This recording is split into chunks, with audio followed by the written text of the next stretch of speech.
According to UNAIDS Gap Report of 2014, Kenya has the joint fourth largest HIV and AIDS epidemic in the world in terms of the number of people living with HIV, which was 1.6 million people in 2013.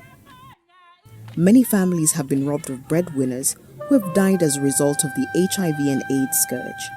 I have a child of my brother who died of the virus. And my husband died 2004. And my husband passed away 2001. This disease has had devastating effects on the economic and social status of many communities in the country. The Bible Society of Kenya, BSK, supported by the Norwegian Bible Society, NORAD, and the UBS HIV Desk, initiated an intervention to assist affected communities in Kenya mitigate against this scourge. This intervention, dubbed the Good Samaritan Program, GSP, was started in 2006 as a response to the HIV and AIDS situation. And we came up with the Good Samaritan Program that targets the church to respond to the HIV problem in Kenya. Because, like I mentioned many people listen to the church leaders. And they may take in advice or mitigation procedures that will be put across by religious people.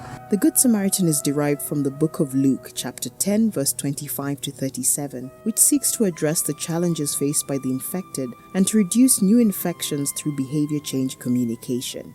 I've also seen the impact of this program as reducing the level of stigma in the community. People have been able to take care of one another as their fellow members in the congregation, in their homesteads. The key objective of the Good Samaritan is to contribute to the reduction of the spread of HIV and AIDS and the stigma faced by people infected by means of adequate material, training, and awareness creation. The other objectives are to increase knowledge of HIV/AIDS, promote avoidance of risky behavior, to renew the social responsibility of the church, and to eradicate stigma and condemnation, thereby restoring the human rights, dignity, and equality of people living with HIV and AIDS. I learned that all people are the same. Be it you are HIV positive, you are the same with the other one. So now I'm okay with everyone, everybody, and my status also. I had stigma, but at present I have no stigma because I can do testimony. Somebody who can testify has no stigma.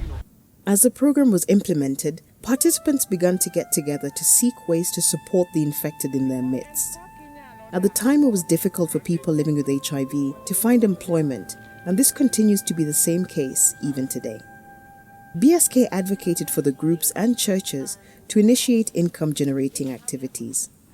And through this, you find that most groups start small and they grow with time.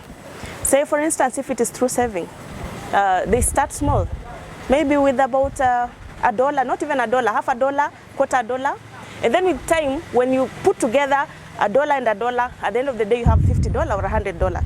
So with that $100, you can give to one member of the group, and they go and maybe start an income-generating activity. The society does not provide seed capital for the groups, but encourages the group members to utilize pre-existing skills, capital, and networks. So far, 65 support groups have been formed since inception in areas of Nyanza, Western, and Eastern regions in Kenya. These are regions hardest hit by this pandemic. In the training, we were like 50 people.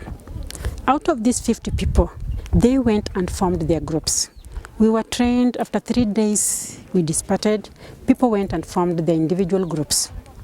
They are doing well now. The support groups have had a range of 5 to 30 members, where they get to plan and organize on economic activities such as poultry keeping, dairy farming, rabbit keeping, fish farming, horticulture, brick making, merry-go-round and table banking for money lending and savings, and handcrafting, such as making baskets and handbags. The Good Samaritan has had major positive impacts on the beneficiaries and their communities. Mr. and Mrs. Omanga, a concordant couple and founders of Nyabende support group in Ahero town, share their story. We are living positively. We are living with the HIV virus. And we have been living with it for about 18 years now. And we are on drugs. There's a lot of stigma in this community. But after we were trained, we became beyond stigma. And we trained so many people. And we have changed so many lives. Because We invite you to encourage literacy, youth, women, and HIV groups to engage in sustainable holistic ministry.